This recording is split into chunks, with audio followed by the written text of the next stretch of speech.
Amen, amen. On peut encore acclamer le Seigneur. Merci Seigneur, merci notre Dieu. Merci Saint-Esprit de Dieu. Alors Ézéchiel a dit, les bontés de l'Éternel, c'est par tes bontés que l'on jouit de la vie, c'est par elle que je respire encore. Est-ce qu'en ce 10e mois, nous pouvons élever la voix pour dire merci à Dieu pour la vie qu'il nous donne. Seigneur, nous élevons la voix vers toi. Nous te disons merci pour la vie que tu nous donnes. C'est un privilège pour moi de m'arrêter ici et de pouvoir annoncer ta parole. Je te suis absolument reconnaissant. Je te dis merci. Mon âme se réjouit en toi. Merci de m'avoir retiré du monde. Merci de m'avoir délivré des crocs de la sorcellerie. Merci de m'avoir arraché, Seigneur, du feu de l'enfer. Merci, oh Dieu, de m'avoir donné la grâce de te connaître, de te rencontrer. C'est un bonheur pour moi de me tenir là. Seigneur, c'est vraiment chaque fois que je me tiens en train de parler de toi, Seigneur, en ta présence, par ton esprit, je me sens, Seigneur, vraiment vivant. Je me sens comme en train de faire quelque chose d'utile. Je sens que je suis utile. Je sens que mon existence est utile. C'est pourquoi je te dis merci. Merci pour cette occasion. Merci pour cette plateforme. Merci pour cette église. Merci pour ton peuple. Merci pour tout ce que tu vas faire. Que l'honneur et la gloire te reviennent, mon Dieu. Au nom de Jésus-Christ. Amen. Amen, amen. Alors, bien aimé, la Bible déclare que les enfants sont comme des flèches dans la main des guerriers. Alléluia. Et ce soir, j'ai été un bâton, mais l'homme de Dieu qui est le guerrier du Seigneur a pris ce bâton que je suis. Par les enseignements, par les exhortations, par les conseils, par les réprimandes, par l'imposition des mains, par ses prières secrètes et publiques, il ne cesse de me tailler. Et on taille la flèche en fonction de la cible qu'on veut atteindre. Alors, est-ce que nous pouvons acclamer le Seigneur pour la vie de l'homme de Dieu, pour la vie de mon Père, pour la vie du pasteur Camille Mondial? Seigneur, nous bénissons ton nom, nous bénissons ton nom. Alléluia. Amen, amen. Amen. Alors, nous allons aussi acclamer le nom du Seigneur pour la vie de notre pasteur, Maman Elvin Indien. Alléluia. Est-ce qu'on peut acclamer la puissante servante de Dieu? Merci Saint-Esprit. Merci beaucoup, groupe musical. Alors nous allons prendre nos Bibles dans le livre de 1 Samuel, chapitre 1. Alléluia. 1 Samuel, chapitre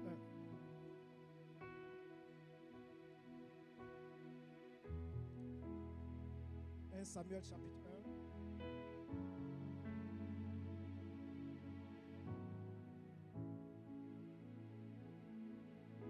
Nous allons lire le verset 2 et nous allons lire le verset 9 au verset 17. Alléluia.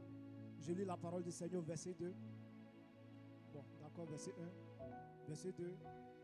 Elkana avait deux femmes, dont l'une s'appelait Anne et l'autre Pénina. Pénina avait des enfants, mais Anne n'en avait point. Alléluia.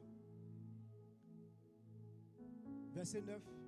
Anne se leva après que l'on eut mangé et bu à Silo. Le sacrificateur Élie était assis sur un siège près de l'un des poteaux du temple de l'Éternel. Et l'amertume dans l'âme, elle pria l'Éternel et versa des pleurs. Elle fit un vœu en disant: Éternel des armées, si tu daignes regarder l'affliction de ta servante, si tu te souviens de moi et n'oublie point ta servante, et si tu donnes à ta servante un enfant mâle, je le consacrerai à l'Éternel pour tous les jours de sa vie, et le rasoir ne passera point sur sa tête. Comme elle restait longtemps en prière devant l'Éternel, Élie observa sa bouche. Anne parlait dans son cœur et ne faisait que remuer les lèvres, mais on n'entendait point sa voix. Élie pensa qu'elle était ivre et il dit: Jusqu'à quand seras-tu dans l'ivresse? Fais passer ton vin. Anne répondit: Non, mon Seigneur, je suis une femme qui souffre en son cœur, et je n'ai bu ni vin, ni boisson enivrante, mais je répands mon âme devant l'Éternel. Ne prends pas ta servante pour une femme pervertie, car c'est l'excès de ma douleur et de mon chagrin qui m'a fait parler jusqu'à présent. Élie reprit la parole et dit: Va en paix, et que le Dieu d'Israël exauce la prière que tu lui as adressée. Amen, amen. On peut acclamer le Seigneur. Alors, s'il te plaît, assois-toi sur la tête de tes ennemis. Alors, le thème de mon message ce soir est le suivant. La foi pâle. Alléluia. Le thème de mon message est le suivant, la foi pâle. La foi pâle, la foi est vue comme une assurance concrète des choses espérées, une réalité de ce qui n'est pas encore vu. Quand la foi parle, elle ne se contente pas de penser, elle agit, elle se traduit par des actions et des comportements qui démontrent cette confiance. Alléluia. Alors, le texte que nous venons de lire nous parle d'une servante de Dieu nommée Anne. Anne était mariée à Elkana, qui lui-même avait deux épouses, Pénina et Anne. Alléluia. Et la parole de Dieu nous dit que Pénina avait des enfants, mais Anne n'avait pas des enfants. Anne était stérile. Anne était stérile. Et qu'est-ce qui va se passer? Anne va aller dans la présence de Dieu. Anne va aller chercher Dieu. Parce que Pénina se moquait de Anne. Femme cimetière, sorcière, ventre chaud. Tu as bouffé tous tes enfants. Tu n'es pas quelqu'un d'extraordinaire. Tu n'es pas quelqu'un d'exceptionnel. Même pigeon fait enfant. Même les poules ont des enfants. Mais toi, tu es homme.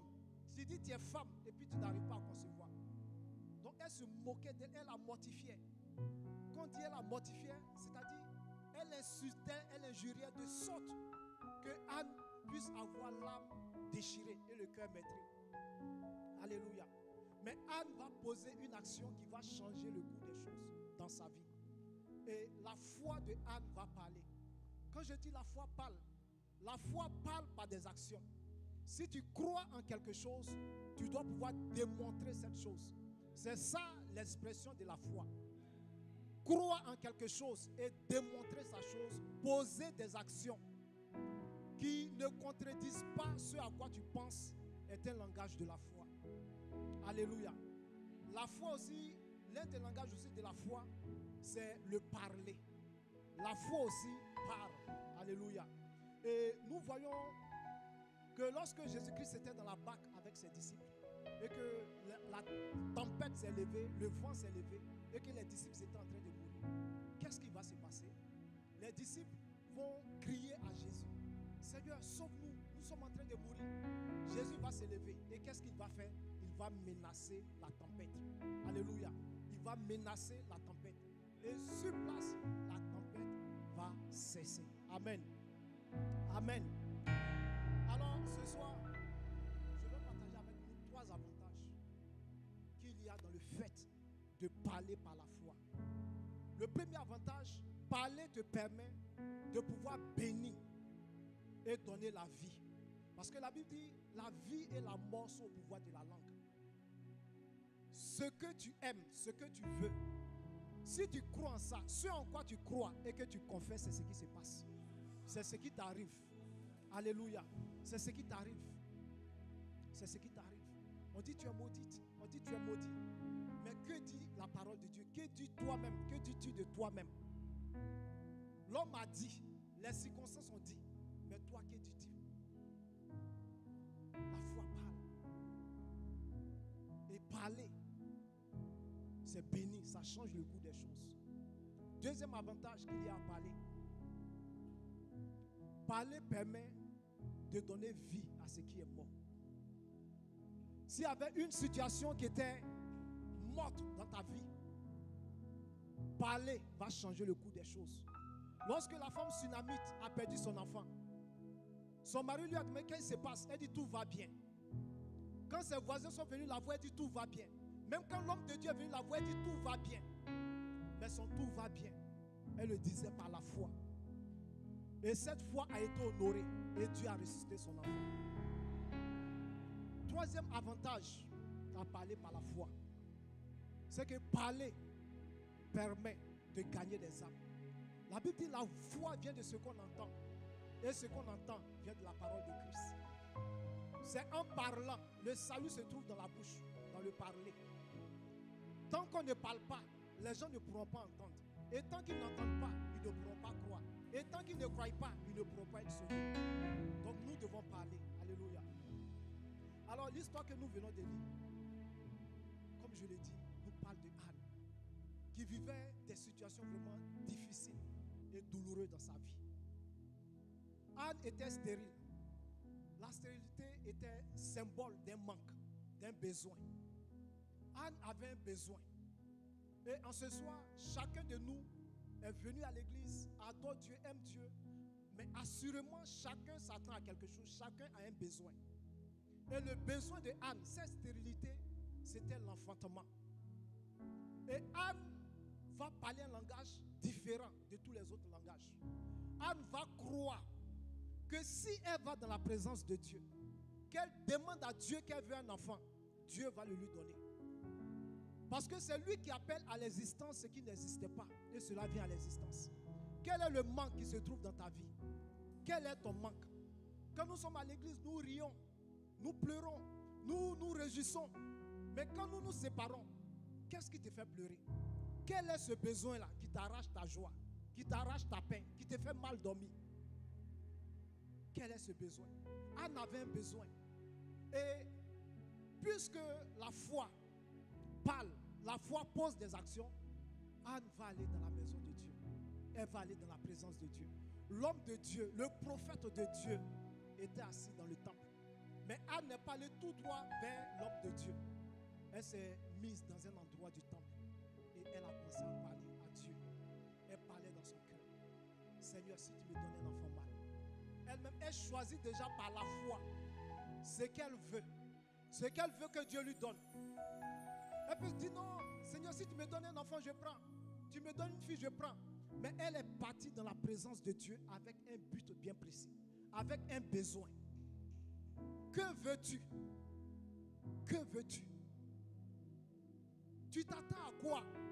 Tu viens à l'église. Qu'est-ce qui a changé? Quelle situation depuis le 30e tu avais voulu voir changer dans ta vie? Et puis jusqu'au jour d'aujourd'hui, est-ce que la situation a changé? Est-ce que tu ne continues pas de pleurer encore? Nous sommes chrétiens.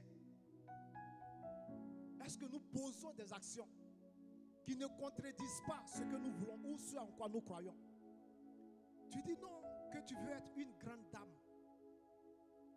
femme d'un grand homme, un ministre, un député, un homme de Dieu. Tu veux être une femme d'affaires, mais ta foi, tes actions contredisent même ce que tu fais. Tu veux être grande, mais tu te promènes dans les bars, dans les maquis.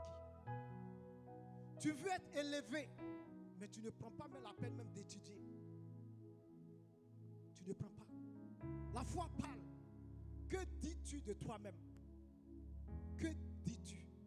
Or, la parole de Dieu dit que la vie et la mort sont au pouvoir de la langue. L'homme est rassasié par le fruit de ses lèvres. Qu'est-ce que tu dis de ta personne? Quand tu te regardes, qui vois-tu? Que vois-tu? Dans 30 ans, dans 50 ans, dans 20 ans, dans 15 ans, qui vois-tu? Où te vois-tu? Où? Et est-ce que tu parles? Parce que la foi parle. La foi parle. Même au marché, ceux qui font les commerces, avant de venir, à 5 heures, il y a des personnes qui se lèvent déjà et qui commencent à parler. Dans ce marché, c'est vrai, je vends de la viande. Il y a d'autres femmes qui vendent aussi la viande. Mais je parle que tous les clients qui vont venir viennent chez moi. Tous ceux qui vont venir viennent chez moi. Et d'autres vont attraper les fétiches. Pour dire, si quelqu'un marche, ma copine qui est là, celle qui va à côté de moi, je vais prendre le fétiche, je vais jeter ça sous sa table ou bien enterrer ça sous sa table. De sorte que rien ne va marcher pour elle. Rien, absolument rien ne va marcher. Et le lendemain, quand on arrive, on voit que le commerce de tout le monde marche. On paye pour tout le monde, sauf pour toi. Pourquoi? Parce qu'il y a des personnes qui ont déjà parlé. Alléluia. Il y a des personnes qui ont déjà parlé. Tu crois en quoi? Tu espères quoi? Qu'est-ce que tu veux? Quel est ton besoin? C'est par la parole qu'on appelle les choses à l'existence. Le dimanche, notre pasteur nous disait, dans le royaume de Dieu, on parle avant que la chose ne vienne à l'existence. Tant que tu ne parles pas, rien ne se fait. Rien ne se fait. Parler est tellement important que quand tu vas au tribunal, c'est parole qui condamne parole. Parler te permet de pouvoir te défendre. On peut t'attraper. Non, c'est un assassin, c'est un voleur, c'est un brigand, c'est un violeur. On peut mettre toutes sortes de délits sur toi. Et tu peux vouloir t'exprimer. On peut ne pas vouloir t'entendre. Mais une fois qu'on t'envoie au tribunal, on prend même la peine de t'écouter pour que tu puisses te défendre. Et par tes paroles, tu peux être relâché. On peut savoir que tu es une innocente, tu es une innocente. On peut savoir même qu'ils ont mis un délit sur toi. Et on peut le voir souvent. Souvent, vous êtes en famille, comme je l'étais avec ma famille adoptive, avec ma tante.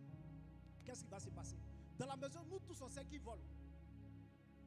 Mais chaque fois que quelque chose se perd, notre maman va commencer à nous insulter, nous tous. Et quand on veut parler, ce qui nous fait mal, ce n'est pas le fait qu'on nous traite de voleurs. Mais ce qui fait mal, c'est qu'on ne te laisse pas te défendre. On ne te laisse pas te défendre. Et c'est cette partie-là qui fait le plus mal. Alléluia.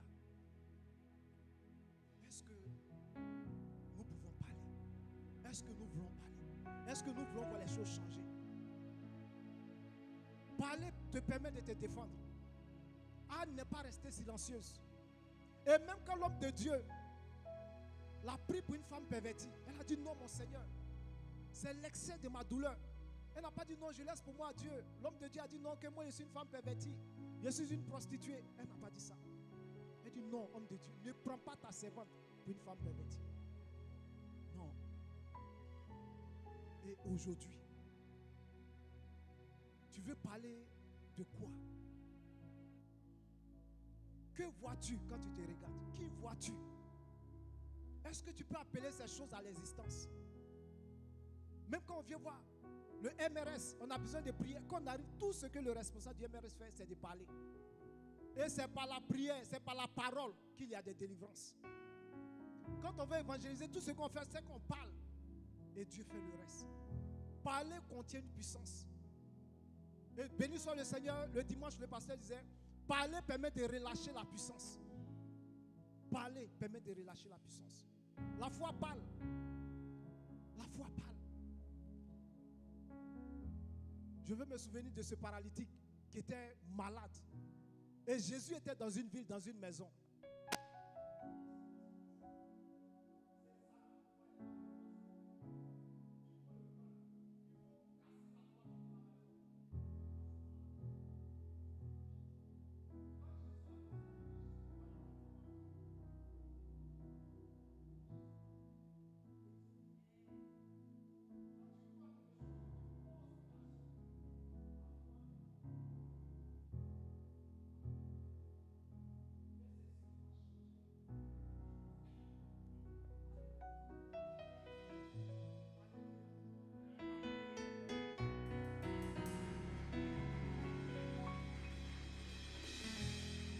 Alléluia. Alors, ce soir, je suis venu nous montrer l'importance de pouvoir parler. Regarde, David face à Goliath. Pendant 40 jours, Goliath parlait seulement. N'êtes-vous pas les esclaves de Saül? Envoyez un homme, nous allons nous battre. Celui qui va remporter la victoire, l'autre peuple sera assujetti à ce peuple. Et tout Israël tremblait. Parler permet de faire reculer tes ennemis. Parce que tant que Saül parlait, Israël reculait. Israël reculait. Israël reculait. Mais il a fallu qu'un homme entende ses paroles, David. Et en entendant ses paroles aussi, David a pu discerner que c'était un cadavre qui parlait. Parce que la Bible dit, tu es vivant, quoique mort. Donc en l'écoutant, il savait déjà qu'il pouvait remporter la victoire. Et David a commencé à dire, dans le camp, a commencé à demander, que fera-t-on à celui qui tuera ce Philistin? Et à entendre ces paroles, tout le peuple a commencé à se réveiller maintenant. Tu as comme l'impression que la peur a changé de camp. Donc du coup, ils ont commencé à dire un guerre gospel dans le camp. Vous dites non, il y a un jeune homme qui est en train de dire, ce Philistin-là, on peut le tuer, on peut le vaincre, Israël peut être délivré. Et ces paroles ont envoyé une motivation, un encouragement. Ces paroles, c'était comme une exhortation, comme une édification, comme une consolation dans le camp. Et les hommes se sont rapprochés du roi. Vous dites, il y a un enfant. Il y a un enfant dans le camp, voici ce qu'il dit, voici ce qu'il dit, voici ce qu'il dit. Alléluia. Et le roi va le rencontrer. Quand le roi arrive, le roi dit, mais tu es un enfant. Il dit, non, je ne suis pas enfant. Parce que quand je suis derrière les brebis de mon père, et que les loups viennent, les ours viennent, je les poursuis, je les tue et j'arrache de leur bouche, de leur gueule, les brebis de mon père. Donc ce Philistin-là, c'est la même chose qui va se passer avec lui. Et David arrive. Lorsque l'homme de Dieu voit David, le Philistin Goliath voit David, la Bible dit il va le mépriser. Il dit, mais suis un chien pour que tu viennes avec moi, avec lance et javelot. Je vais te tuer. David dit non, c'est moi qui vais te tuer parce que tu as insulté l'armée du Dieu vivant. C'est moi qui vais te tuer, puis je vais couper ta tête. C'était parole contre parole. Et ce que David lui a dit, c'est exactement ce qui s'est passé. David a vaincu Goliath et le peuple a été délivré. Dans votre famille, dans votre vie, dans votre région, quel est l'homme fort qui est assis? Quelle est la femme forte qui est assise et qui est en train de piller cette nation, cette région, et qui est en train de le faire? Par tes paroles, tu peux changer le cours des choses. Par tes paroles, tu peux transformer ta vie. Par tes paroles, tu peux refuser certaines choses. Tu peux refuser certaines choses. Tu peux aller là où on disait non, ici, vous ne pouvez jamais dépasser. Par tes paroles, tu peux changer le jamais en jamais. Par tes paroles, le jamais ne pourra pas rester jamais. Jamais. Parler contient une puissance. Dieu a pris l'homme de Dieu, Ézéchiel, et il l'a envoyé dans la vallée des ossements, où tout était sec, tout était mort. Et il regarde Ézéchiel, il dit, homme de Dieu, est-ce que ces ossements peuvent revivre? Ézéchiel dit, Seigneur, tu le sais. Dieu dit, parle, prophétise. Et quand l'homme de Dieu a commencé à parler, la Bible dit, il y a eu un bruit, il y a eu un vent. Et les squelettes ont commencé à se rattraper, ont commencé à se rejoindre. Et une grande armée est née. Les situations qui sont mortes dans votre vie, dans vos familles, peuvent reprendre vie. Notre responsabilité, c'est de parler. Et la puissance de Dieu va accompagner nos paroles. Même l'école dans laquelle tu te trouves, tu peux changer la donne des choses. Tu peux changer. Par toi, cette école, tes amis de classe peuvent être gagnés, peuvent être changés, peuvent devenir des hommes excellents, des femmes excellentes. Parlez. Et comme le dit Pasteur Mohamed, parler, là, on ne paye pas. Donc tu peux parler matin, tu peux parler à midi, tu peux parler le soir. Jusqu'à quand? Jusqu'à ce que les choses changent. On dit non, tu ne vas pas te marier. Dans votre famille, on ne se marie pas. Tu dis non, on se marie. Et je vais venir ouvrir la porte. Et tout le monde va se marier. On dit non, dans votre famille, si vous avez trop travaillé, le boss des boss de votre famille, il se limite à être vigile. Tu dis non, les choses changent. Et tu parles sur ta famille. Tu parles. Là où on maudissait, tu bénis. Tu changes les choses par ta parole. Alléluia. Et quand tu seras en train de parler, ceux de ta famille, ceux de ta nation, ceux de ta région seront comme consolés, te verront comme une lumière qui va venir les éclairer et les emmener à dire c'est encore possible. Cette famille peut encore réussir. On dit, est-ce qu'il peut venir de Nazareth quelque chose de bon? L'homme de Dieu dit, viens et vois. Viens et vois. Viens et vois. Et par la foi, nous n'avons pas besoin de voir pour croire. Mais nous avons besoin de croire pour voir. Parce que tout ce que nous croyons et que nous demandons et que nous disons, c'est la chose qui vient à l'existence. C'est la chose qui vient à l'existence. Nous pouvons faire tellement de choses. Tellement de choses. On dit non, tu es bête. Tu ne peux pas aller loin dans la vie. Tu dis non. Il est écrit que si quelqu'un est en Christ, c'est une nouvelle créature. Les choses anciennes sont passées, toutes choses sont devenues nouvelles. Alors, je suis changé. Je suis transformé. Mon intelligence est renouvelée. Je vais réussir. Je vais y arriver. Je peux encore le faire. C'est encore possible. Et tu changes le cours des choses. Regarde, même quand tu marches et que tu vois des fétiches sur la route, ce qui fait peur, ce n'est pas le fétiche qui a été jeté. Mais ce sont les paroles qui ont été dites sur ces fétiches-là. Et je me souviens en 2016, lorsque j'ai voulu quitter la famille, ma tante m'a dit non, ne te sépare pas de ta maman. Je ne suis pas en train de dire à quelqu'un de se séparer de sa maman. Parce que je suis réconcilié avec la mienne, par la grâce de Dieu. Et avec l'aide de mon pasteur, de mon père. Alléluia. Donc, qu'est-ce que je suis en train de dire? Quand j'ai connu Christ réellement, il y avait une incompréhension entre ma mère et moi. Moi, je ne la comprenais pas et elle ne me comprenait pas. Donc, du coup, il a commencé à avoir comme une épée dans la famille. Donc, nous étions obligés pour un temps de nous séparer. Donc, avant la séparation, ma tante dit non, ne quitte pas ta maman. Regarde ton grand frère. Lorsque ton grand frère a laissé ta maman, ils se sont séparés. Ça n'a pas duré, ton grand frère est mort. J'ai dit, maman, je ne suis pas mon grand frère. Lui, il est mort. Moi, j'ai Christ, il n'est pas mort. Si lui, il est mort, je ne mourrai pas.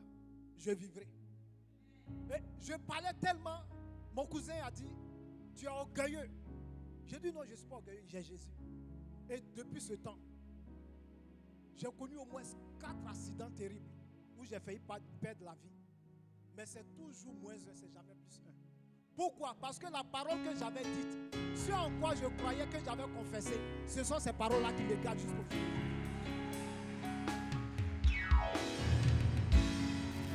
La maladie est venue, mais la maladie n'a pas eu raison de moi. Les accidents sont venus, mais les accidents n'ont pas eu raison de moi. Les attaques nocturnes sont venues, mais n'ont pas eu raison de moi. Et comme le dit l'histoire David, ils ont voulu m'enterrer, mais Dieu n'a pas voulu. Ils ont voulu me crucifier, mais Dieu n'a pas voulu. Pourquoi? Parce qu'il y a une parole qui a été relâchée.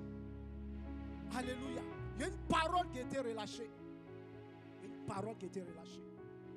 Et cette parole me garde. Et cette parole me dirige. Et cette parole me fait trouver grâce aux yeux des gens. Et cette parole me conduit. Et cette parole change le cours des choses dans ma vie. Et cette parole parle en ma faveur. Alléluia. Et je vis cette parole. Et je vis cette parole.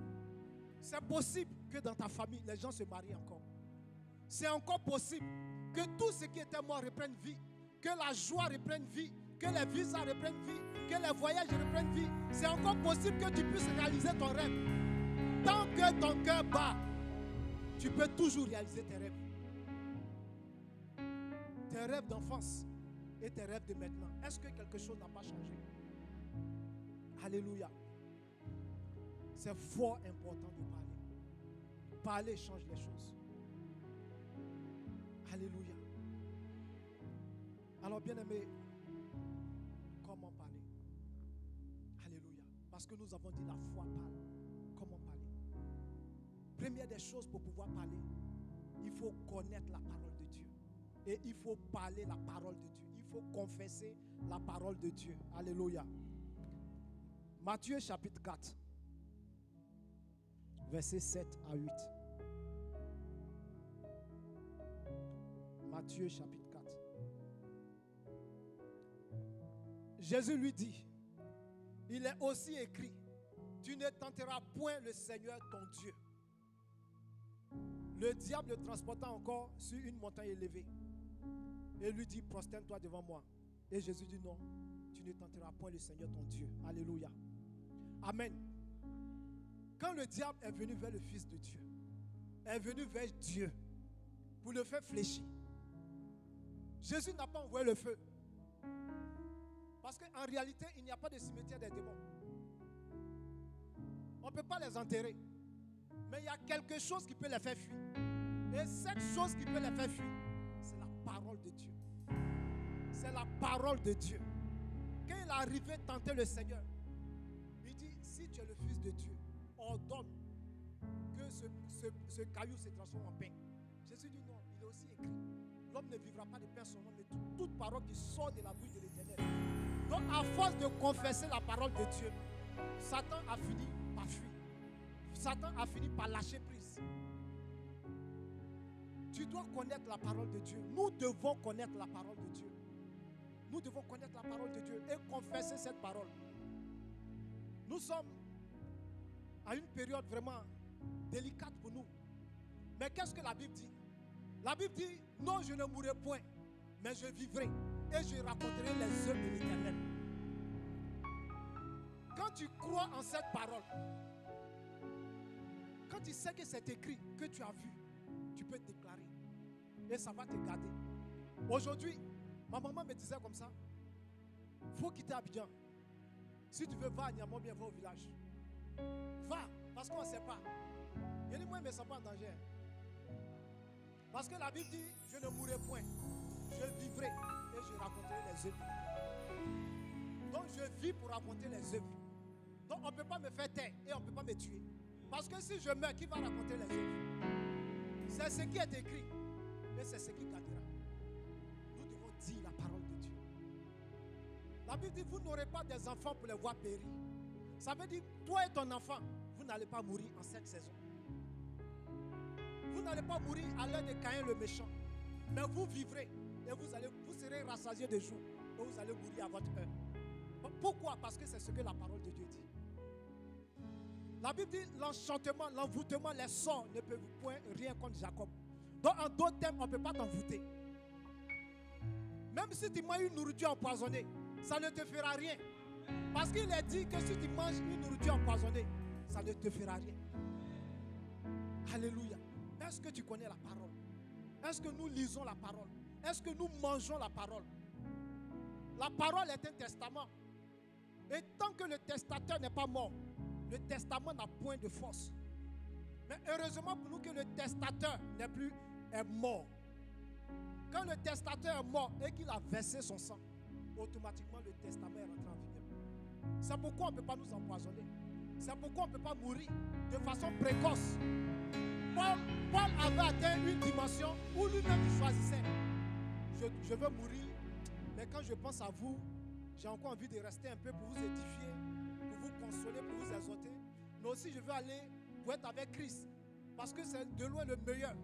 Donc Paul avait atteint une dimension où il pouvait dire, Jésus-Christ est ma vie, la mort m'est un gain.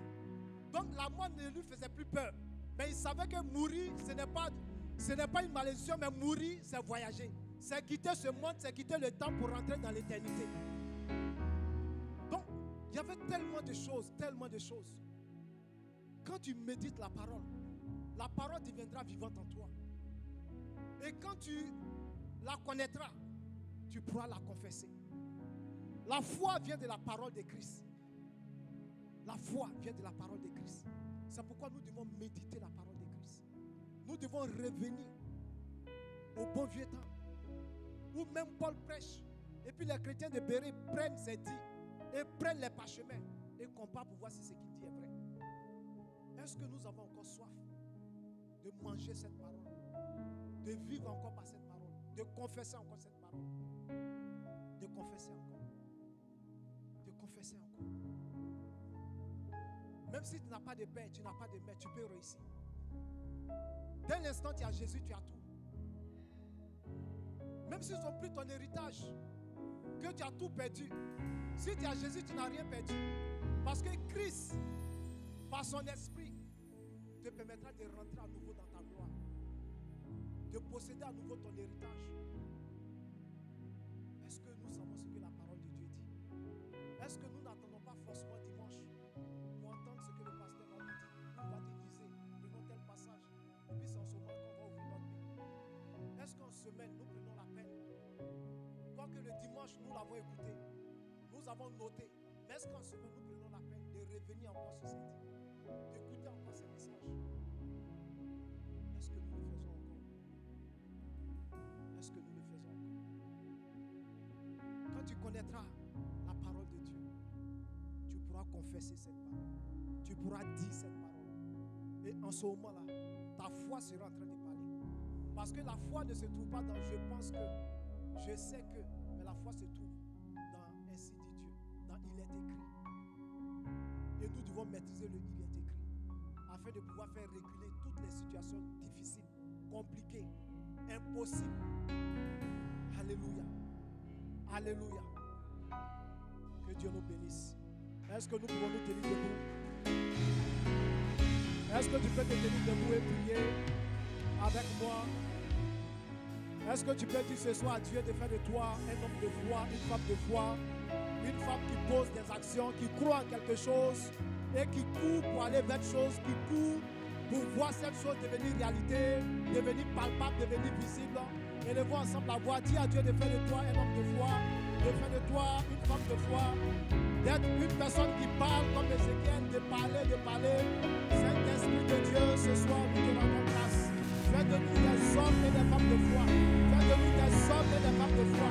Nous voulons parler. Nous ne voulons plus fermer la bouche, mais nous voulons parler parce que nous croyons encore notre futur. Oui, nous pouvons encore devenir ces grands hommes. Oui, nous pouvons encore influencer. Oui, nous pouvons encore changer le cours des choses de Dieu. Oui, nous pouvons encore venir. Oui, je fais des petits. Oui, je fais, oh Dieu, un homme influent, un homme de bac. Oh Seigneur, ce soir, remplis-nous de toi. Remplis-nous de toi. Apporte la grâce de ton homme de foi. Apporte la grâce. Merci parce que tu le fais. Seigneur, nous t'aimons et nous te sommes infiniment reconnaissants. Merci parce que tu le fais.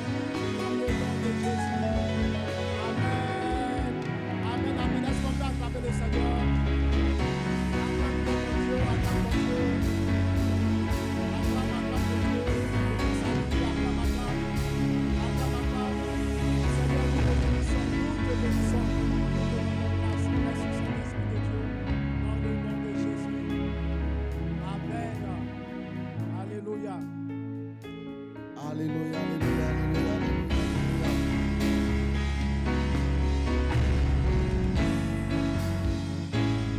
Amen. On peut s'asseoir, amen. Gloire à Dieu. Alléluia. Ah, ce message me fait du bien, amen. Ce message me fait beaucoup de bien. Pendant que je suis en train de préparer la série d'enseignements sur la foi, j'ai médité sur Jean 10, Romains 10, pardon, c'est Jésus qui parlait. Il dit c'est en croyant du cœur qu'on parvient à la justice. Et c'est Paul qui parlait. C'est en croyant du cœur qu'on parvient à la justice. C'est en confessant de la bouche qu'on parvient au salut. Amen. Donc croire du cœur te rend juste. C'est-à-dire que le fait que tu crois fait que Dieu approuve et apprécie ta vie. Mais ça ne te sauve pas. Ça ne te sauve pas. Si Dieu te fait voir dans un rêve que tu es attaqué par quelqu'un, si tu te lèves et que tu crois en la parole de Dieu, tu crois que ce rêve-là est un rêve authentique, tu crois que c'est Dieu qui t'a parlé. Dieu dit, à cause du fait que tu crois en sa parole-là, il t'apprécie, il approuve ta vie, il est content de toi. Mais ça ne va pas te sauver de la situation. La deuxième chose que tu dois faire, c'est que tu dois confesser de ta bouche. C'est-à-dire que tu dois ouvrir la bouche. On t'a montré que ta grand-mère elle veut te tuer à la fin de l'année. Là. Tu te lèves, tu dis non, moi, je crois. Je crois seul, ça ne va pas te sauver. Hein. Le texte dit, il faut croire, c'est bien. Mais il faut maintenant ouvrir ta bouche. Il faut ouvrir ta bouche pour prier, pour parler, pour confesser, pour déclarer. Tant que tu ne fais pas ça, il dit que tu ne seras pas sauvé. C'est en confessant de la bouche qu'on parvient au salut. Le salut vient parce qu'on ouvre la bouche pour parler. Le fait de dire non, je crois, il ne peut rien me faire. Le fait de juste croire dans ton cœur, Dieu dit ça ne va pas te sauver. La situation va être renversée quand tu vas te mettre à parler. C'est pourquoi nous qui rêvons, puis des fois on se lève le matin, là, on laisse nos rêves là. Nos vies sont souvent mélangées. Parce qu'il faut parler. Il faut dire que ce que j'ai vu là, je renverse les autels, je lis mes ennemis, je coupe la tête. Il ne faut pas être un chrétien pacifique. Regarde, laisse-moi te lire ce texte-là. Proverbe. Amen. Je suis venu juste pour rebondir. Proverbe 18, verset 20. Proverbe 18, verset 20 me choque. Il dit c'est du fruit de sa bouche que l'homme rassasie son corps.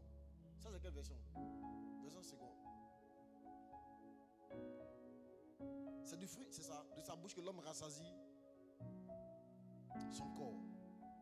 C'est du fruit de ses lèvres qu'il se rassasie.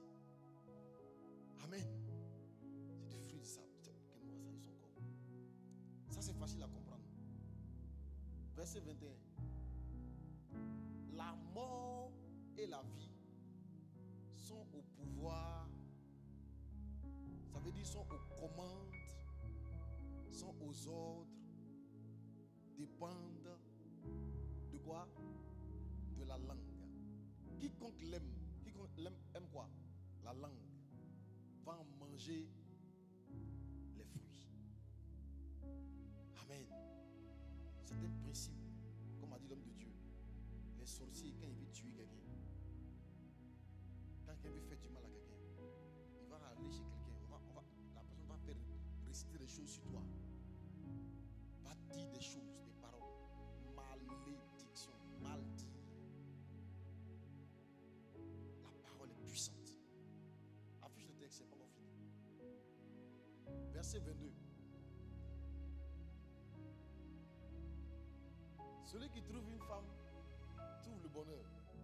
C'est une grâce qu'il obtient de l'Éternel. Bon, là, il est un peu hors sujet, quoi.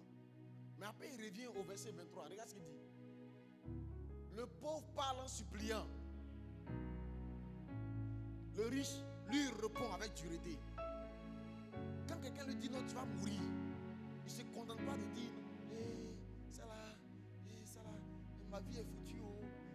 Moi-même, je ne sais pas ce que je vais devenir. Le riche lui répond durement. Jésus a répondu durement à Satan. Durement. Les paroles de Jésus étaient dures. Chaque fois que le diable parle, Jésus parle. Le diable parle, Jésus parle. Quand vous regardez la conversation, la dernière personne à parler, c'était Jésus. Jésus n'a pas laissé le dernier mot à Satan. David n'a pas laissé le dernier mot à Goliath. Quand Goliath parle, David parle. Quand David a été le dernier à parler. Vous ne devez pas laisser le dernier mot à vos ennemis. L'homme est venu nous dire, il dit si tu dis que tu crois, c'est bien. Romains 10, il dit si tu crois, c'est bien. Mais il faut que tu ouvres la bouche pour parler. Parce que la foi parle. Et le pauvre, là, lui, il parle en suppliant. Il parle en commandant. Mais le riche, il parle dur. Tu te lèves contre moi avec la lance et le javelot. Moi, je viens contre ton nom de l'Éternel des armées. Aujourd'hui, tu vas voir ce que tu vas voir. Oh, je me souviens que je suis jeune chrétien engagé, zélé. Un jour, un de mes parents, maintenant j'ai décidé d'honorer mes parents, non, il dit plus leur nom et leur titre. Un de mes parents fait venir une femme qui était une féticheuse à la maison. Selon lui, ça pouvait venir purifier la maison. Moi, j'étais dans ma chambre. J'étais le nouveau chrétien. Je priais du matin, souvent de 8h à 18h, sans arrêt. J'avais envie du Saint-Esprit, des dons spirituels. Je cherchais Dieu. J'étais dans le programme des hommes de Dieu qui parlaient de l'onction. Ah, j'étais là-bas. J'étais à l'intérieur du pays, mais dès que j'apprends qu'il y a une croix, il y a un programme de tel homme de Dieu à Abidjan, il paye mon transport puis il vient. J'avais soif de Dieu. Je cherchais d'y faire les jeunes multipliés. C'est dans cette atmosphère-là que la femme féticheuse est venue à la maison. Elle est venue consacrer la maison. Elle avait un truc là, elle se promenait dans les chambres avec. Quand elle est arrivée devant ma porte, elle a tapé comme un. Elle dit, moi, il dit, tu peux pas rentrer ici. Hein. J'étais encore très jeune. Elle dit, qu'est-ce que tu veux dire par là? Il dit, non, moi je prie Jésus. Tu peux pas rentrer ici. Elle dit, tout ça là, c'est Dieu qui a créé. Tout ça là, tout ce qu'on fait là, c'est Dieu qui a créé. Elle dit, non, mais moi je dis que tu ne rentres pas chez moi ici. Et je l'ai vu rentrer dans une colère. Elle était tellement en colère que les parents même qui l'ont invité en lui demandaient pardon. Et moi, il dit non, laissez-la, elle peut faire quoi?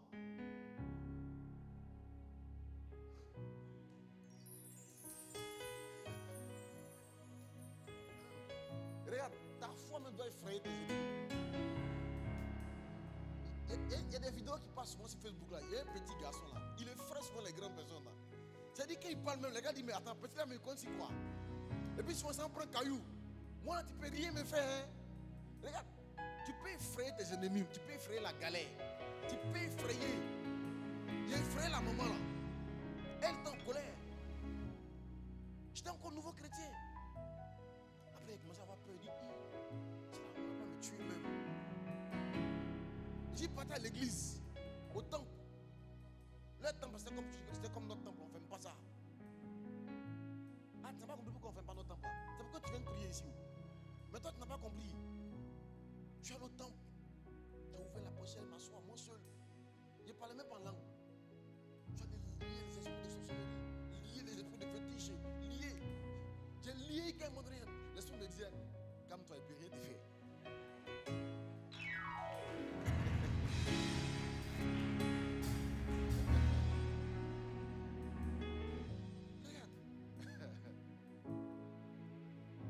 Jean chapitre 1 verset 1. Au commencement était quoi? La parole. Et la parole était comment? Était où? Avec veut dire quoi? Avec Dieu. La parole était avec Dieu. Toutes choses ont été faites par elle. Ça veut dire que le jour de la création, Dieu voulait créer. Il a pris avec lui la parole. Dieu a pris avec lui la parole le jour de la création. Et la Bible dit toutes choses ont été faites par elle. Donc c'est par elle que Dieu a tout fait. Dieu a tout fait par elle. Dieu a tout fait. Il voulait créer l'homme, il voulait créer la nature, il voulait créer le ciel, il voulait créer les oiseaux, il voulait créer la mer, il voulait créer toutes ces belles choses qu'on voit, les glaces, la neige où tu veux partir voir. Dieu voulait créer tout ça là. Il a pris avec lui la parole. Ne joue pas avec ça. Prends avec toi, prends-le comme un instrument. Prends ta parole comme un instrument. Prends-la comme une arme. Prends-la. Utilise-la à souhait. Crée le monde que tu veux voir exister là avec ta parole. Confesse-la, confesse de ta bouche. Confesse-le, dis-le, répète-le. Il y a la puissance dans la parole. La parole crée. C'est avec la parole que Dieu a tout créé. Dieu dit que la lumière soit. Dieu dit que l'étendue s'élève. Dieu dit qu'il y ait dans le ciel des oiseaux ailés. Dieu dit qu'il y ait des ciels qui remplissent les eaux. Dieu dit. Et puis cela arrivait. Nous aussi on doit dire. Tu dois parler. C'est pourquoi tu dois aimer les moments de parole. Et les moments de parole, c'est les moments de prière. Et la prière, il y a plusieurs types de prières.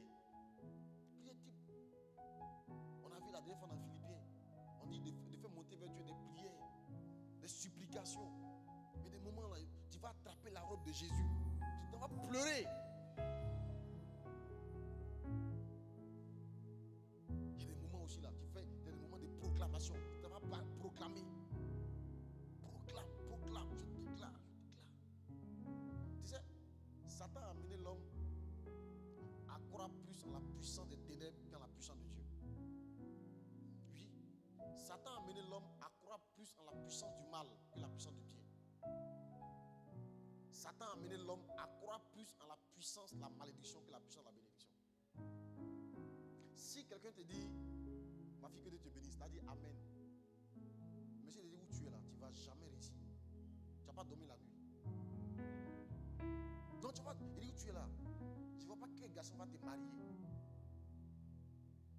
Tu risques de ne pas. Tu vas aller pleurer même. Et puis ne plus venir ici. Monsieur dit ma fille, tu vas faire le bonheur d'un homme. Tu as dit Amen, papa. Tu vois, ce qui est bien, ce qui est bénédiction, ce qui est bien, tu n'en vois pas la puissance. Mais ce qui est mal, là, tu crains ça. C'est un mensonge que le diable a pondu. Si la Bible dit la même bouche, dit le livre de Jacques, ne peut pas sortir la bénédiction et la malédiction. Mais les gens croient plus au pouvoir de la malédiction qu'au pouvoir de la bénédiction. Donc les gens ne se bénissent pas. Les gens ne bénissent pas leurs enfants. Les gens ne bénissent pas leur vie. Les gens ne bénissent pas leurs affaires. Les gens ne déclarent pas qu'ils vont s'en sortir. Parce que pour eux, ça ne va rien faire. Ça, là, on dit ça, on ne voit pas.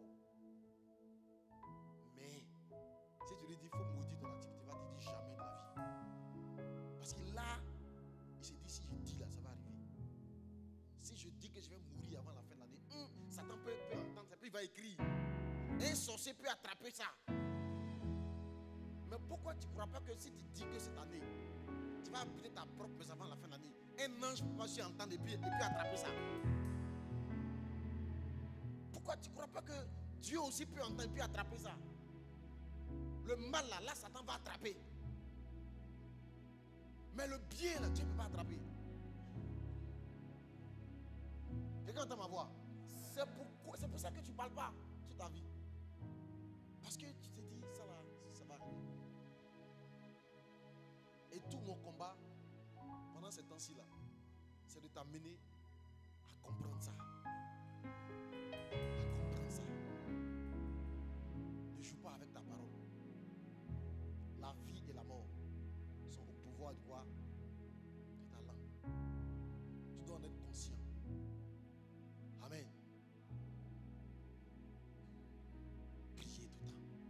Cela veut dire prier sans cesse. Priez tout le temps. Soyez tout le temps en train de parler, de dire, de prier. Tout le temps. Tout le temps. Tout le temps. Proclamer. Combattre. Intercéder. Supplier. Parler en langue. Tout le temps. Tout le temps. Tout le temps. Saturez votre vie de ça. Saturez votre atmosphère. Saturez votre vie de ça. Tout le temps. Pas seulement de temps en temps. Tout le temps. Tout le temps. Tout le temps. Sans cesse. Sans vous arrêter. Priez. Priez dans votre cœur. Priez dans votre pensée. Ouvrez la bouche, parlez. Quand vous faites un rêve, réveillez-vous en même temps. Priez pour ça. Ne laissez pas 2 ou 3 jours. En même temps. En même temps. En même temps. En même temps. Priez en même temps. Priez en même temps. Parlez. Mes amis, les témoignages sur ça, on ne peut pas les raconter ici. Les témoignages sur la puissance de la prière, on ne peut pas finir de vous les raconter. La prière est trop puissante. La prière est puissante. Dieu est un Dieu qui se démontre. Dieu est esprit. Dieu là, il est invisible. Il vit dans un royaume invisible. Il a une voix inaudible. Quand il parle, on n'entend pas. Et il veut que les hommes l'aiment, que les hommes le servent. Si ce n'est pas dans la démonstration, comment ça s'est passé? La religion veut qu'on puisse croire sans poser de questions. Mais ça n'a jamais été le cas. Jésus n'est pas venu nous dire ça. Jésus est venu, toute sa vie, il a guéri les gens, ressuscité des morts, fait marcher les paralytiques. Le jour où on a arrêté Jean-Baptiste, Jean-Baptiste a dit à ses disciples, allez demander si c'est vraiment le Messie. Il dit, allez lui dire que les aveugles voient, les sourds entendent, les paralytiques marchent. Il n'a pas dit non, il ne faut pas perdre la foi, il n'a qu'à garder la foi. Non, il dit, allez lui dire que j'ai les preuves de ce que je dis. La vie chrétienne est une affaire de preuves. C'est une affaire de preuves. Et pour ce qui fait les preuves dans la vie chrétienne, c'est la puissance de Dieu. Il faut challenger la puissance de Dieu. Il faut challenger la puissance de Dieu. Les chrétiens ne challengent pas la puissance de Dieu. Le Seigneur dit, envoyez à la maison du trésor toutes les dîmes et vos offrandes. Mettez-moi de la sorte à l'épreuve. Ça n'intéresse pas les chrétiens. Ça n'intéresse pas les chrétiens. Il dit, mettez-moi de la sorte à l'épreuve. Il dit, hein? Voilà l'occasion. Oui. Regarde, il faut challenger souvent Dieu. Moi, il fait ça en permanence. En permanence. En permanence. J'étais couché il y a quelque temps. Et puis, il disait à Dieu, tu dis que tu es mon père, non? Mais j'ai besoin d'argent. Il faut que tu m'envoies l'argent. Parce que j'ai des dépenses que je dois faire résidentiel et je n'ai pas d'argent. Il faut que tu pourvoies. Parce qu'il a dit, s'il a dit, moi je vais lui rappeler qu'il a dit. Et puis, soit c'est vrai, soit c'est pas vrai. Parce qu'on ne va pas rester là et dire, oh, je crois. Mais on est en train de notre jeunesse là. Pierre a dit à Jésus, on a livré notre jeunesse, on a tout laissé, on t'a suivi. Qu'est-ce qui va arriver de nous? Des fois, vous posez la question au Seigneur. Puis le Seigneur lui a répondu. Toi, tu dis non, poser la question, ce n'est pas avoir la foi. Au contraire. Il était couché dans la nuit, j'ai parlé comme ça, matin, je me suis levé. Quand je me suis levé, j'ai vu qu'il a reçu un SMS. J'ai regardé quel type de SMS j'ai reçu. C'était un SMS Wave. Je vois que j'ai vu le pingouin sur mon écran. J'ai dit, hey! Je vois le pingouin sur mon écran. Alors je suis allé checker l'application.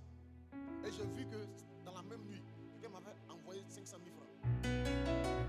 Avec un SMS qui disait, Daddy, je t'envoie une dîme. Yeah. Donc il est réel. Le Père, il est réel. Si on vit une vie chrétienne où il n'y a pas de preuves, où tu es là comme ça, il faut croire comme ça, ça c'est la religion. Jésus n'est jamais venu prêcher une religion. Jésus est venu prêcher un royaume.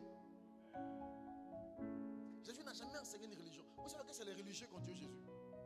Les chefs religieux. Jésus n'a jamais été juif. Il n'a jamais pratiqué le judaïsme. Jamais. Et la Bible dit, il partait à la synagogue pour aller prêcher. La synagogue, ce n'était pas le temple. Il y avait un seul temple. Ce n'était pas le temple. Et le temple, c'est toujours à Jérusalem.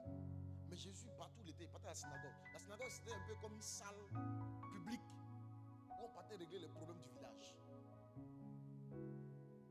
Donc Jésus allait un peu comme dans les foyers de jeunes. Il allait dans les appartements du village. C'est pas qu'il partait prêcher.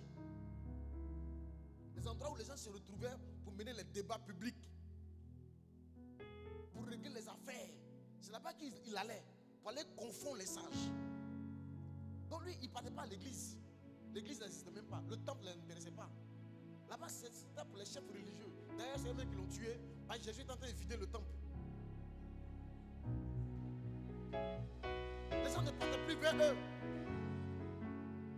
Les gens suivaient un homme qui se promenait dans le désert pour faire des croisades d'évangélisation. Un homme qui n'a pas étudié la théologie. Un homme qui n'est pas allé à l'école. Son père n'était pas riche. Lui-même, il n'est rien. Il a apparu un jour comme ça. Et puis, il commence à dire des choses. Il commence à prêcher des choses. Finalement, ils ont fait un complot pour le tuer. Donc, la vie chrétienne, ce n'est pas une religion, mes amis. La vie chrétienne, c'est un royaume où il y a un roi. Il y a un royaume qui n'est pas d'ici. La Bible dit, on appelle le royaume des cieux. Mais c'est un royaume qui est descendu sur la terre. J'ai dit, le royaume des cieux était au milieu de vous. Il y a une version qui dit, le royaume des cieux est en vous. Pour que nous ayons une relation avec le roi. Et là, dans une démocratie, chacun se bat pour avoir ce qu'il peut avoir. En fonction de ton intelligence, tu vas à l'école. En fonction de tes diplômes, tu vas avoir un travail. En fonction de ton travail, tu vas avoir un salaire.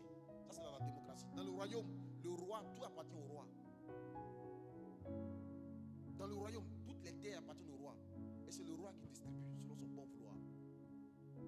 Dans le royaume, même les hommes appartiennent au roi. La monnaie appartient au roi. C'est ça le royaume. Et nous sommes devenus citoyens du royaume de Dieu. Il nous a transportés du royaume des ténèbres vers le royaume du Fils de son amour. Donc dans ce royaume-là, il y a des réalités. Et dans le royaume, la réussite des gens du royaume, la paix du royaume, la paix des habitants, tout ça est la responsabilité, la seule responsabilité du roi. Si quelqu'un a été agressé une seule fois, c'est le roi qui n'assure pas bien la sécurité. Si quelqu'un est malade, qu'on ne va pas le soigner, c'est que le roi n'a pas créé les hôpitaux. C'est pour ça au Maroc ça chauffe.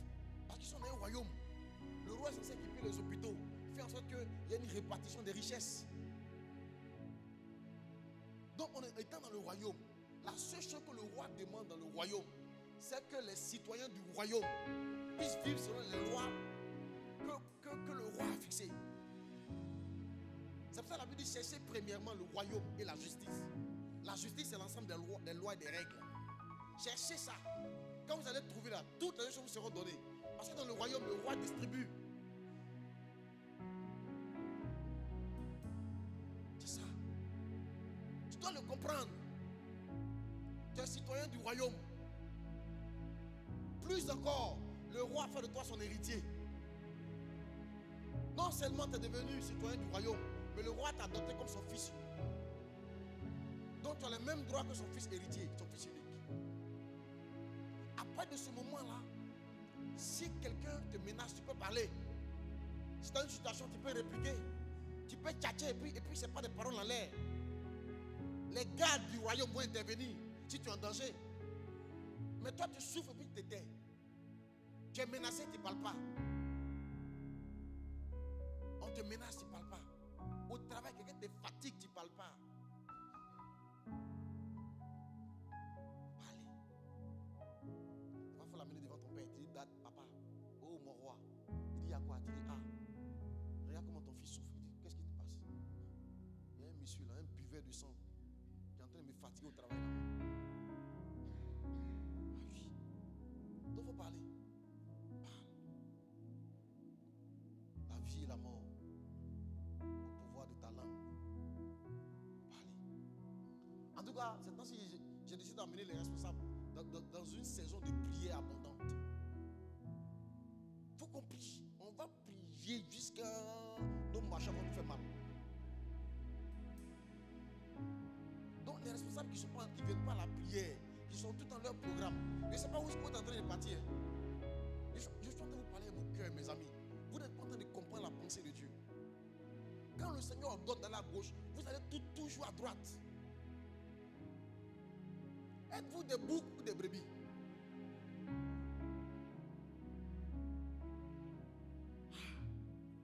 En tout cas, maintenant là, on va prier. Dis Amen. On va parler. On va plus se taire. On va prier. Le jour où tu vas au travail, reste à la maison, prie. Éteins ton téléphone un peu. Le fait de savoir que Emma Loès a payé une nouvelle voiture, en quoi ça a changé ta vie? Hey! Faut prier.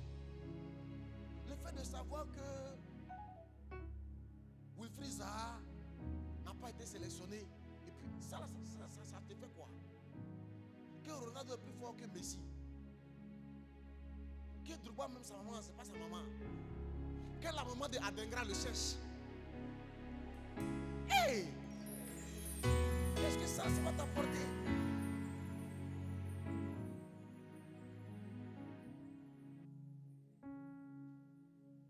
Regarde, je veux que tu tombes amoureux de la prière. Amoureux de la prière.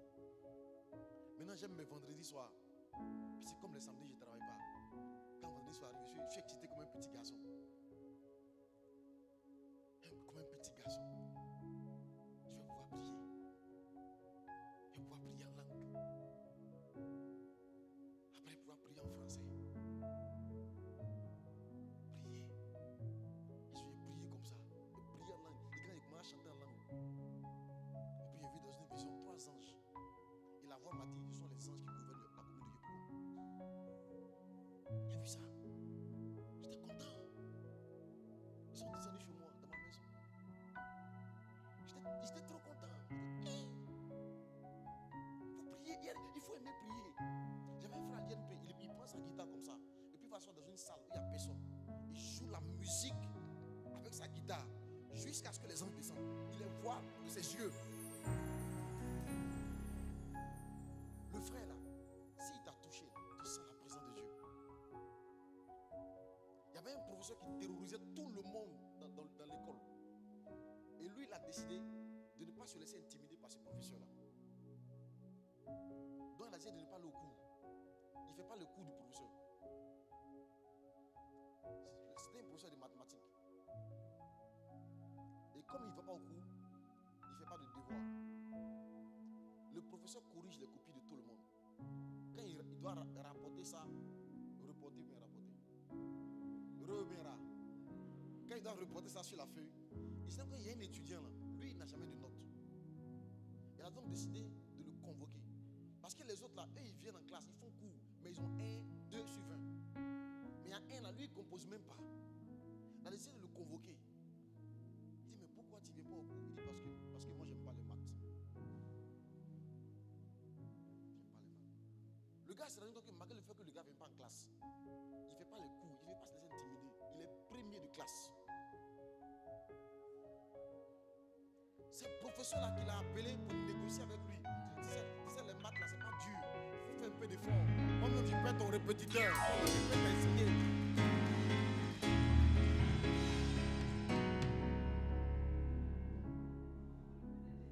Il faut passer du temps avec Dieu. Hein. L'esprit de Dieu, c'est l'esprit d'intelligence. Passe du temps avec Dieu. Le gars, il s'est retiré dans la salle. Le juif n'a pas couru. Il est seul. Il cherche les salles qui sont vides. Et puis il est avec sa guitare. Il va chanter des cantiques. Il faut aimer passer du temps avec Dieu. Il faut aimer passer du temps avec Dieu. Il faut aimer sa compagnie, sa présence. Il faut aimer ça. Tu vas vivre des choses que tu n'as jamais vécues avant. Tu vas vivre des choses qu'aucun homme n'a vécues. Tu vas vivre des choses. C'est le roi. Si le roi t'a touché comme ça ton épaule avec son sceptre, ta vie est bénie. C'est le roi.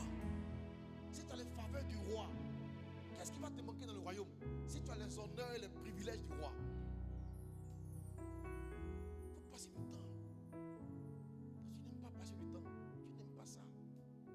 Pendant que tu es avec le roi, dès que tu as un petit SMS, tu dis excusez-moi, tu sors là, aller te téléphoner. Et puis tu vois que tu ne deviens plus même. Hey, le barré est trop doux. Tu fais ça une fois, deux fois. Après, quand tu viens, les anges t'excluent. C'est pour ça que souvent, quand tu commences à prier, tu ne sens même pas la présence de Dieu là. Parce qu'on ne te laisse pas rentrer. On ne te laisse pas rentrer. Tu es comme un fou. Tu viens te présenter là-bas. Donc maintenant, quand tu commences à prier, après, tu te distrais même. Parce qu'on ne te laisse pas rentrer dans l'intimité du Père. Parce que tu n'honores pas le roi. Il faut aimer ça. L'homme de Dieu a dit, il dit, on peut aimer, on peut aimer. Il faut tomber amoureux de la prière. Dans le dernier trimestre de l'année, je t'en conjure. J'ai dit, il faut aimer prier, il faut prier. Quand tu apprends que la tribu a prié, là on a décidé de faire jeûner chaque tribu au moins une fois dans la semaine. Il ne faut pas te mettre à l'écart. Il faut participer au jeûne et à la prière. Il faut prier. Jésus passait des nuits entières à prier. Paul priait. Il faut aimer ça.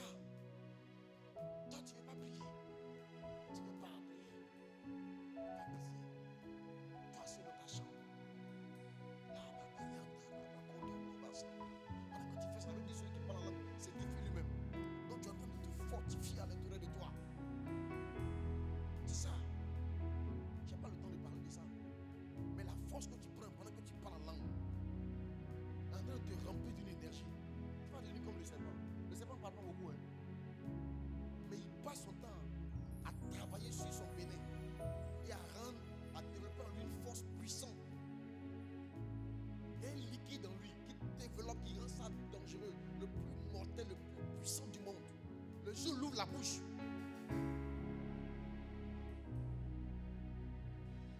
une seule parole, une seule. Quand il ouvre la bouche, son bonjour là, c'est la mort. Tu vois, tu peux devenir puissant par ton parlant en langue, par le fait de passer du temps avec Dieu. Tu peux devenir quelqu'un de puissant. Ça, tu vois, quand tu vas dire un démon sort, c'est automatique. Automatique. Automatique. Il faut aimer ça. Dis à ton voisin, il faut aimer prier. Amen. Et prier, ce n'est pas naturel. Prier, ce n'est pas naturel. Prier, c'est surnaturel. Et ce qui n'est pas naturel vient avec l'habitude. Tu sais, quand tu es né là, tu n'aimes pas le foutu. Hein? Quand tu es né, tu n'aimais pas le foutu. Mais aujourd'hui, on te demande foutu sans grain avec agouti. Alléluia. La première fois que tu as mangé foutu, on t'a obligé. La première fois, même le riz, on a été obligé de malaxer dans ta bouche. Des fois, même tu pleures. On t'oblige, on met l'eau dessus pour que tu avales. Au riz, c'est devenu ton plat préféré. Donc, les choses qui ne sont pas naturelles, là, tu dois t'efforcer Et c'est en pratiquant que ça va prendre. Donc la prière, mais il ne faut pas attendre que tu aies envie de prier d'abord. Non. Il ne faut pas avoir envie. Il faut te dire que je dois prier. Quand tu commences à prier, là, même si la distraction vient, tu dis c'est normal. Je ne suis pas encore habitué. Tu continues quand même à prier. Quand tu pries, quand la fatigue vient, tu dis c'est normal, je ne suis pas encore habitué. Tu continues quand même à prier. Maintenant, comme je n'ai pas envie, là, au-delà, je ne fais pas. Non. Pour moi, le foot, tu n'as pas eu envie. Mais aujourd'hui, tu as aimé. Donc, si tu continues à pratiquer, tu vas finir par aimer. Regarde ma voix. L'homme de Dieu dit on doit parler. Parler sur nos situations. Parler avec Dieu. Si tu parles avec Dieu, tu vas pouvoir parler aux hommes. Si tu aimes Dieu, tu vas aimer les hommes. Si tu parles à Dieu, tu vas parler aux hommes. Tu vas parler aux circonstances. Tu dis ta puissance de Dieu. Tu dis ton onction de Dieu. Il est Abba, la source. Tu dis ta source de Dieu. Tu parles constamment avec lui. Tu vas pouvoir parler aux situations. Donc je vais t'encourager à parler avec Dieu. Pas seulement qu'on est à l'église, mais toi-même, mets en place une discipline de prière. Mets en place une discipline. Et quand ça arrive là, plus rien ne t'intéresse. C'est-à-dire 2 heures de prière. Pendant 2 heures, tu n'arrêtes pas. Même si tu n'as pas de sujet, tu continues. Quelqu'un entend ma voix. C'est ça qu'on doit faire. D'ici la fin de l'année, on va prier. Et même en 2026, ça va devenir notre habitude, notre attitude, notre coutume. On devient une église qui prie. Alléluia. Tu dois debout, on va prier. On va prier pour prier. On va prier pour que Dieu fasse de nous des hommes qui prient sans cesse. Dis Seigneur, fais de moi une femme qui prie sans cesse. Une femme de prière.